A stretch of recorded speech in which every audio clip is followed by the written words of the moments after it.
बिस्मिल्लाहिर्रहमानिर्रहीम। अस्सलाम वालेकुम। मैं हूं रज़ा मेकन, आप देख रहे हैं IRK न्यूज़। आइए जानते हैं कुछ अहम अपडेट सदीक जान साहब से।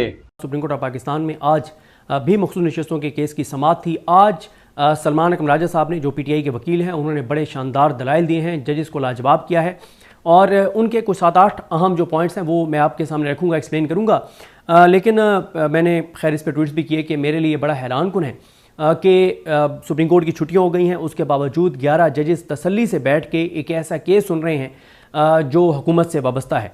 और काश कि हमारे ये जो 11 जज बैठे हैं, हालांकि जो रिव्यू है ना, अगर ये उन्हीं जजेस के पास लगता जिन्होंने पहले ये केस सुना हुआ था तो एक समाअत के ऊपर ये केस ख़त्म हो जाता और इतना टाइम जजेस को ना लगाना पड़ता। ये रोज़ाना ये जो 11 जज बैठ के ये जो केस सुनते हैं, जो कि नून लीग बता रही है कि फ़ैसला उनके हक़ में आना है और PTI के ख़िलाफ़ आना है, ये 11 जज अगर रेगुलर बेंचों में दो करके बैठें तो रोज़ाना ये 100 केसेस का फ़ैसला कर सकते हैं, आम साइलिन, आम लोगों का, जिनकी इनको तनख्वाह मिलती है।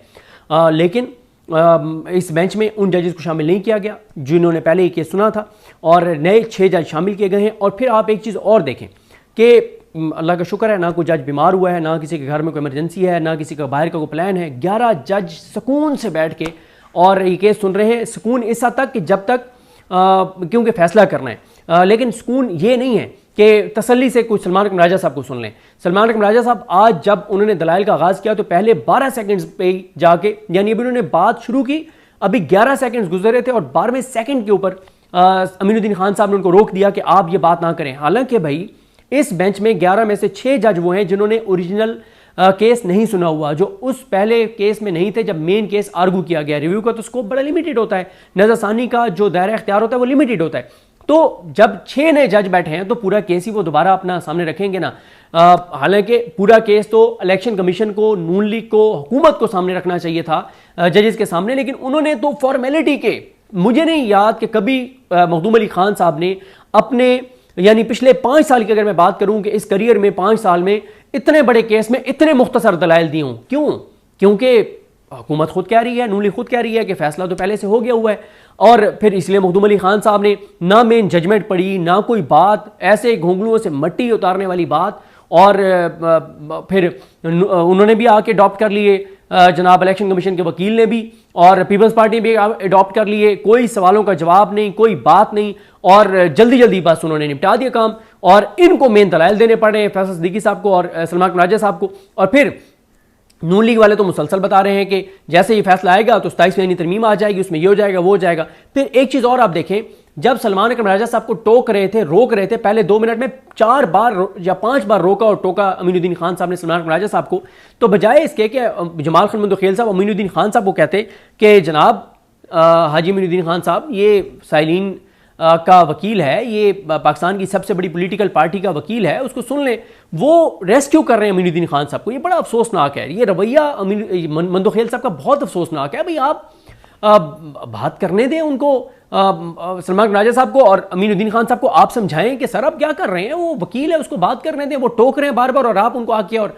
रेस्क्यू कर रहे हैं। लेकिन सलमान राजा साहब ने आज हालात बताए हैं कि क्या हालात थे 8 फरवरी से पहले। फिर उन्होंने बताया कि कैसे आरओज ने झूठ बोला कि जब हमने आरओज को जाके PTI के टिकट जमा कराए, आरओज ने हमें PTI के टिकट बाद में वापस कर दिए और झूठ बोला कि हमें तो टिकट जमा ही नहीं कराए गए। तो सलमान राजा साहब ने कहा कि हम अदालत के सामने, हमारे पास वो सबूत मौजूद है, रसीदें मौजूद हैं कि जनाब ये हमने इनको आरओज को टिकट अपने दिए थे। क्योंकि मेन जो मसला है वो ये है कि जब बल्ला छीना गया तो उसके बाद आरओज ने कहा कि PTI बतौर जमात इलेक्शन नहीं लड़ सकती।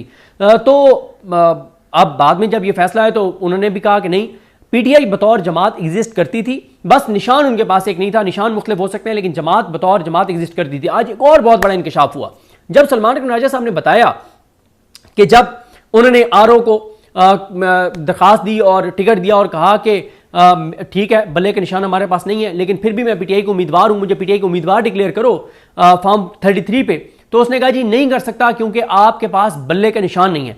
उन्होंने कहा कि मैंने आरओ के इस फैसले को चैलेंज किया जो लाहौर हाई कोर्ट में, और लाहौर हाई कोर्ट में मैंने कहा कि जनाब इस रूल को आप कलअदम करें जिसके तहत इलेक्शन कमीशन ये कह रहा है या आप इसकी तशरीह करें जिसके तहत इलेक्शन कमीशन कह रहा है कि क्योंकि आपके पास बल्ले का निशान नहीं है, वो काजी ने, मोहम्मद अली मजहर ने और मुसर्रत हिलाली ने आपसे छीन लिया है, तो अब आप बतौर जमात इलेक्शन भी नहीं लड़ सकते, आप उम्मीदवार भी पीटीआई के नहीं हो सकते। सलमान अकबर राजा साहब ने कहा कि लाहौर हाई कोर्ट ने बजाय इसके कि वो इसके ऊपर खुद फैसला करती, लाहौर हाई कोर्ट ने मामला भेज दिया इलेक्शन कमीशन को, जिसने हमारे साथ ज्यादती कर रहा था, जो 2 नंबरी कर रहा था, जो काजी फैसला से मिला हुआ था। और उन्होंने, सलमान अकबर राजा साहब ने कहा कि फिर मैंने लाहौर हाई कोर्ट के उस फैसले को सुप्रीम कोर्ट में चैलेंज किया, उस पर बाद में आता हूं। पहले आपको बता दूं कि ये लाहौर हाई कोर्ट में गैर आईनी फैसला देने वाला जज कौन था जिसने खुद फैसला करने की बजाय यह मामला इलेक्शन कमीशन को भेज दिया। उनका नाम है मोहतरमुल मकाम जस्टिस अली बाकर नजफी साहब, जो इस वक्त सुप्रीम कोर्ट के इन 11 जजेस में बैठ के केस सुन रहे हैं, जिन्होंने गैर आईनी वो फैसला दिया था, खुद फैसला करने की बजाय मामला इलेक्शन कमीशन को भेज दिया था। फिर सलमान राजा साहब ने कहा कि जब मैंने चैलेंज किया लाहौर हाई कोर्ट के फैसले को सुप्रीम कोर्ट में, तो रजिस्ट्रार ऑफिस ने एतराज लगा दिया कि आपकी जो पिटीशन है इसके साथ जो डॉक्यूमेंट्स हैं वो पढ़े नहीं जा रहे, मध्यम है। कहते हैं मैंने दोबारा अच्छे प्रिंट, वाज़े प्रिंट निकाल के लगाए, तो फिर उन्होंने कहा कि जी हम ये केस इसलिए नहीं सुन सकते, सुप्रीम कोर्ट नहीं सुन सकती क्योंकि अब इलेक्शन करीब आ गया, तो इसलिए नहीं सुना जा सकता। तो सलमान अकबर साहब ने कहा कि हम तो आए थे सुप्रीम कोर्ट के पास, सुप्रीम कोर्ट ने अपने रजिस्ट्रार के जरिए हमें हमारा केस नहीं सुना। अगर सुप्रीम कोर्ट वो केस सुन के और कह देती कि बल्ला छिन जाने का ये मतलब नहीं है कि पीटीआई बतौर जमात भी इलेक्शन नहीं लड़ सकती, इलेक्शन लड़ सकती है, निशान मुख्तलिफ होंगे, तो ये मसला ही ना होता। तो ये सारी बातें उन्होंने की। अब आए जरा 6-7 अहम पॉइंट जल्दी जल्दी मैं आपके सामने रख देता हूं जो सलमान राजा साहब ने अदालत के सामने रखे। सलमान राजा साहब ने कहा, वो तो मैं बता चुका हूं कि झूठ बोला इलेक्शन आरओज ने कि हमने टिकट नहीं दिए थे। फिर सलमान राजा साहब ने कहा कि बाप पार्टी ने 2018 का इलेक्शन जो है वो आजाद हैसियत में लड़ा, इनके लोगों ने केपीके में आजाद हैसियत से लड़ा, जीत गए। जब जीत गए तो फिर इन्होंने दरखास्त दी कि हम एक जमात में शामिल होना चाहते हैं, वो बाप पार्टी है, और फिर नया शेड्यूल जारी हुआ उनको मखसूस नशिस्तें देने के लिए। ये वही पॉइंट है जिसके ऊपर कल उन्होंने फैसल सिद्दीकी साहब ने कहा था कि जब बाप की बात आई तो इन्होंने नया शेड्यूल जारी कर दिया था इलेक्शन कमीशन ने खुद ही। लेकिन सलमान राजा साहब के जो दलाइल थे उसके जवाब में जो मंदोखेल साहब हैं उन्होंने बाप यानी बाप पार्टी का भरपूर जो है वो दिफा किया। उसके बाद एक पॉइंट है जिसके ऊपर ये मैं मतीउल जान साहब का आपके सामने रखना चाहता हूं, जो उन्होंने कहा कि एडवोकेट सलमान राजा का नजरसानी बेंच के 11 जजेस पर हाइपरसोनिक मिसाइल हमला। अच्छा, उन्होंने क्यों कहा हाइपरसोनिक मिसाइल हमला? क्योंकि हाइपरसोनिक जो मिसाइल होता है वो आवाज़ से भी 5 गुना ज़्यादा उसकी स्पीड होती है, 6000 किलोमीटर फी घंटा से भी ज़्यादा उसकी जो है वो रफ्तार होती है। और ये ऐसा मिसाइल होता है जो जिसको दुश्मन का जो दिफाई निज़ाम है वो नहीं रोक पाता, और ये जाके टारगेट पे लगता है, और इसको रोकना तकरीबन नामुमकिन है। इवन के आयरन डोम भी के लिए भी मुमकिन इतना आसान नहीं है कि वो इस हमले को रोक सके। तो इसलिए उन्होंने कहा कि हाइपरसोनिक उन्होंने ये हमला किया, मिसाइल मारा उन्होंने ये इन 11 जजेस के ऊपर, यानी 11 जजेस के ज़मीर के ऊपर।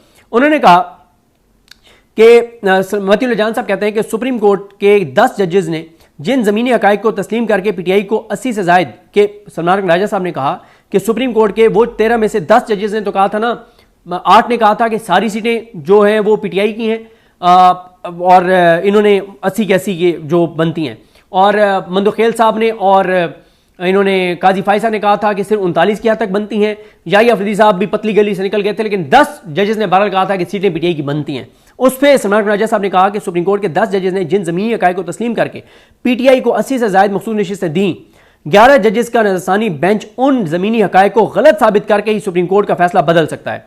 और फिर उन्होंने फारसी का एक शेर भी पढ़ा जिसका मतलब था कि मेरे जिस्म को बांध कर मुझे दरिया में फेंक दिया और फिर कहा कि गीले ना होना। यह बात उन्होंने सलमान राजा साहब ने कहा कि हमारे हाथ पांव बांध के मैं पानी में फेंक दिया और कहा कि गीले नहीं होना। भाई ये हमारे साथ इस निजाम ने जो किया, इन अदालतों ने जो किया, काजी फाइसा ने किया, और आपको पता है। और आगे उन्होंने क्या कहा सलमान राजा साहब ने? उन्होंने कहा कि इलेक्शन से पहले जो कुछ हमारे साथ हुआ वो बयान किया तो आप कहेंगे कि मैं सियासी बातें कर रहा हूं।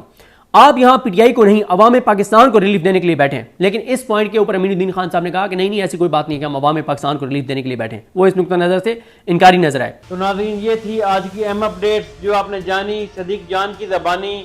इसी के साथ अपने मेज़बान रज़ा मेकन को इजाज़त दीजिए। अल्लाह हाफिज़। पाकिस्तान जिंदाबाद।